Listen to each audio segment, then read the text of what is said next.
rearm, refuel, and do all the checks necessary to take off again in roughly 15 to 20 minutes on road basis. Aircraft fighters are serving in this highly strategic region as Sweden leads its first air patrol mission as a NATO member.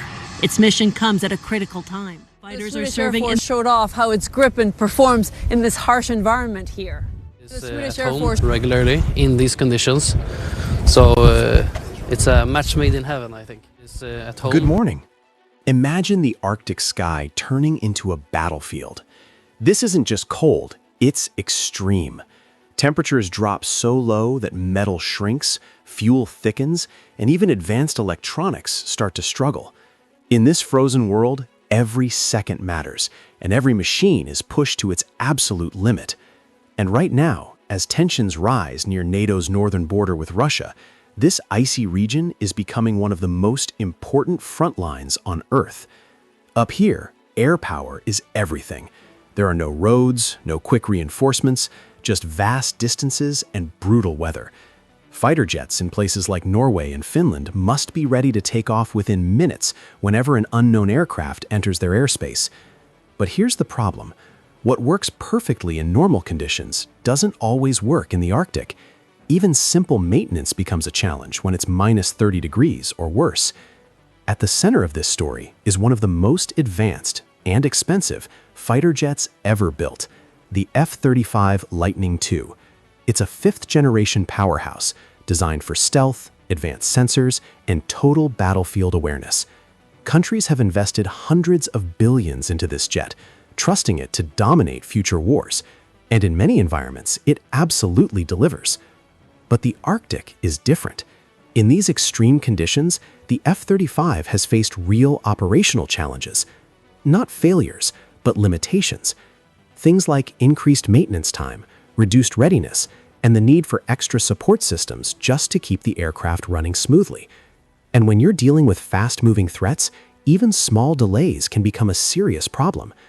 This isn't speculation. It comes from official U.S. Department of Defense testing reports. Over multiple years, these evaluations have pointed out reliability concerns when the F-35 operates in extreme cold. Again, the jet can fly, but keeping it mission-ready in these conditions takes more effort, more time, and more resources. And that raises a powerful question. In a region where speed and reliability mean everything, is the most advanced technology always the most effective? Before we go deeper into this comparison, take a second to like the video and subscribe. Over 98% of viewers watch without subscribing, and your support helps us keep bringing you powerful, real-world military breakdowns like this. Engineers and maintenance crews have not ignored these problems. They've created workarounds, smart fixes, and procedures to keep the aircraft operational. But even with all that effort, Arctic conditions still push the F-35 in ways it was never fully designed for.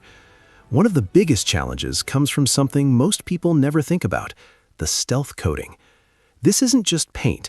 It's a highly advanced, multi-layered surface that helps the aircraft avoid radar detection. It's what gives the F-35 its invisible edge in combat. But here's the problem. In extreme cold, physics starts to fight back. When temperatures drop far below freezing, the aircraft's metal structure begins to contract. At the same time, the stealth coating also contracts, but not at exactly the same rate. That tiny difference creates stress between the layers, and over time, those stresses can lead to small cracks or even separation between the coating and the surface underneath. Engineers call this delamination. Once that happens, it opens the door for moisture to get inside. Then comes the freeze-thaw cycle. Water freezes, expands, melts, and repeats. Slowly, the damage spreads. And fixing it? That's not simple.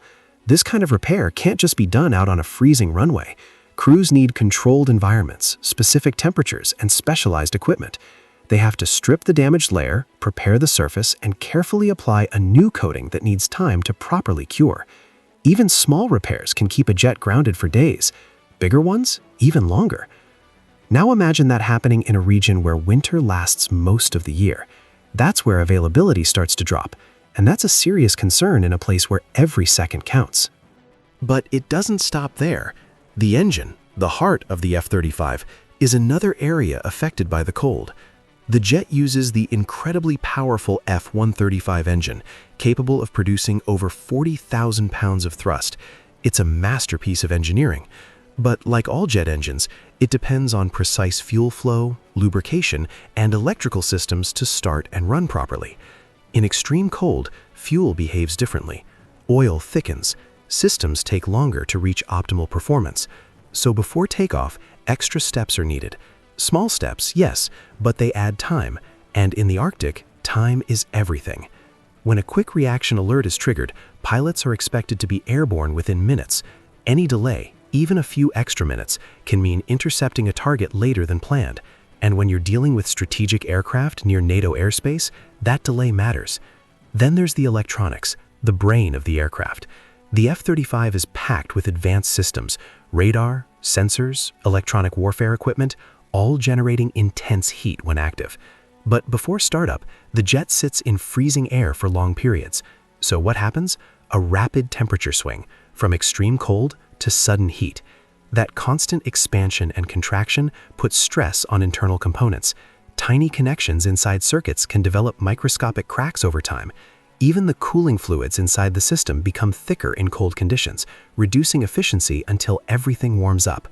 Now, engineers absolutely design these systems to handle tough environments, but the Arctic pushes those limits again and again. And when all these small factors come together, coating stress, engine delays, electronic strain, they create one big reality. Operating in the Arctic isn't just about flying, it's about surviving the environment.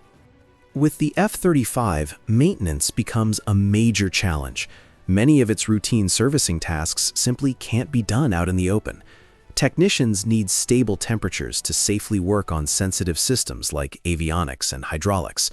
Hydraulic fluids have to stay within specific ranges. Electronic components can't sit exposed to deep cold once panels are opened. So what does that mean in real life? It means heated hangars, climate-controlled shelters, specialized ground equipment. In places where winter regularly drops below -20 degrees, crews often have no choice but to move the aircraft indoors before even basic maintenance can begin. That adds a heavy logistical burden. Yes, major air bases can support this, but modern military strategy doesn't rely only on big fixed bases. In a real conflict, those bases could become targets. That's why air forces plan to disperse aircraft, spreading them across smaller locations to stay alive and operational. And this is where things get complicated, because the more infrastructure an aircraft needs, the harder it becomes to operate flexibly. We've already seen this in real-world operations. Take Norway, for example, one of the first European countries to deploy the F-35 in Arctic conditions. They've invested heavily in heated shelters, advanced facilities, and specialized support systems to keep the aircraft running in extreme winters. And to be clear, the F-35 works. It flies. It performs its mission. But even Norwegian defense sources admit something important. Winter operations require extra planning, and availability can drop compared to warmer seasons. More prep time, more indoor work, more complexity. The jet remains capable, but the environment makes everything harder. Now, compare that to a very different philosophy, the Swedish Gripen. This aircraft wasn't adapted for the Arctic, it was built for it. Sweden designed the Gripen with one assumption in mind: war could happen anywhere, including remote, freezing northern regions where temperatures drop below -40 degrees.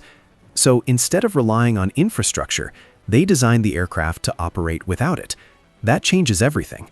The Gripen is built to handle extreme temperature swings without the same kind of stress issues. Its engine is designed with cold starts in mind, allowing pilots to power up even in brutal conditions. Systems like anti-icing and fuel management are optimized for year-round reliability. But the biggest difference? Field operations. Swedish doctrine expects jets to operate from highways, small airstrips, even improvised locations. That means maintenance crews must be able to service the aircraft outdoors with minimal tools in harsh weather. No massive hangars, no complex setup, just speed, simplicity, and resilience. And that creates a powerful contrast. On one side, you have cutting-edge technology that performs best with strong infrastructure and controlled conditions. On the other, you have a fighter built to survive, adapt, and keep flying, no matter how unforgiving the environment becomes. And in the Arctic, that difference might matter more than anything else. Because in the Arctic, the real question isn't just which jet is more advanced, it's which jet is actually ready.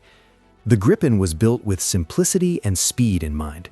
Its systems are modular, meaning technicians can quickly remove and replace parts even in the open, even in extreme cold.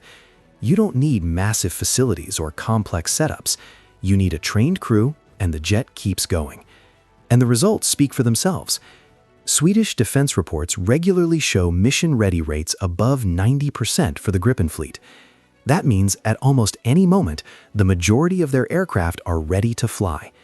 And they've maintained that level, even during harsh winters above the Arctic Circle for over 2 decades. Now, compare that to the F-35.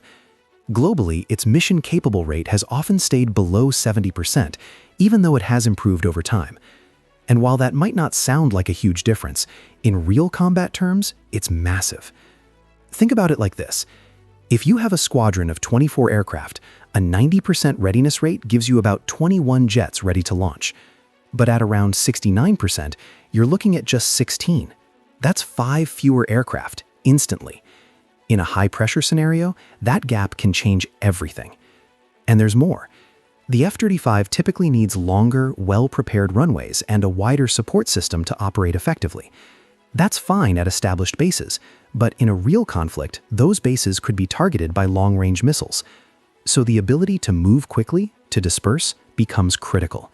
And this is exactly where the Gripen shines again. It was designed to operate from highways, short runways, and remote locations. It can relocate fast, stay unpredictable, and keep flying even when infrastructure is limited or under threat. Now add one more major shift to the picture.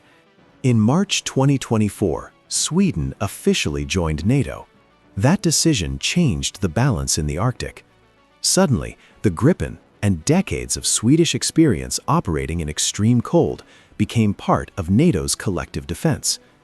Bases deep in the Arctic, where crews have worked through brutal winters for years, are now strategic assets for the entire alliance. And that experience matters, because Arctic operations aren't just about aircraft, they're about knowledge.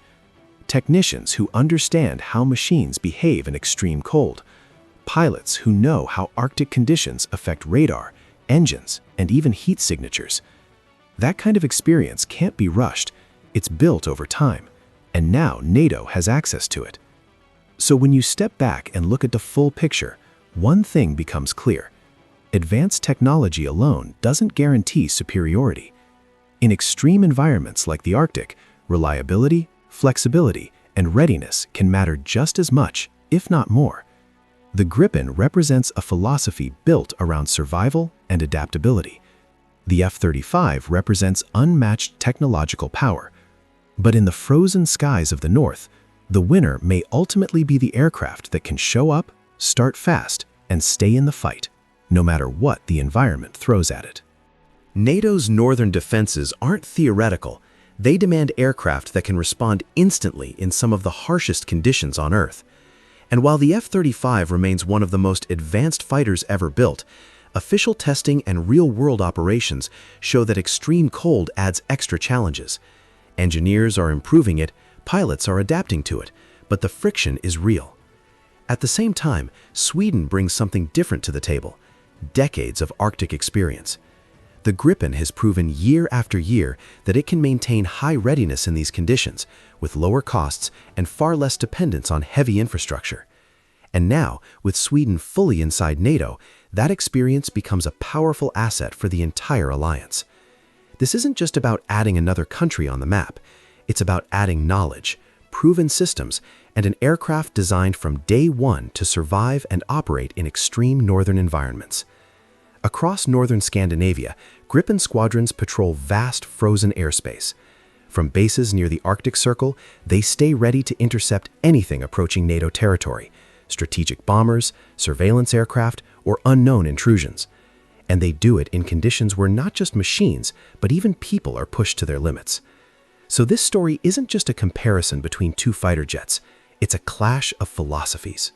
On one side, the F-35 Lightning II, a symbol of cutting-edge technology, stealth, and digital warfare dominance. On the other, the Gripen, important. Technology alone isn't always enough. When temperatures drop to extremes, when infrastructure is limited, and when response time is critical, the environment itself becomes the biggest factor. And in those moments, the aircraft that can launch fast, operate anywhere, and stay mission-ready might hold the real advantage. So now the question comes to you.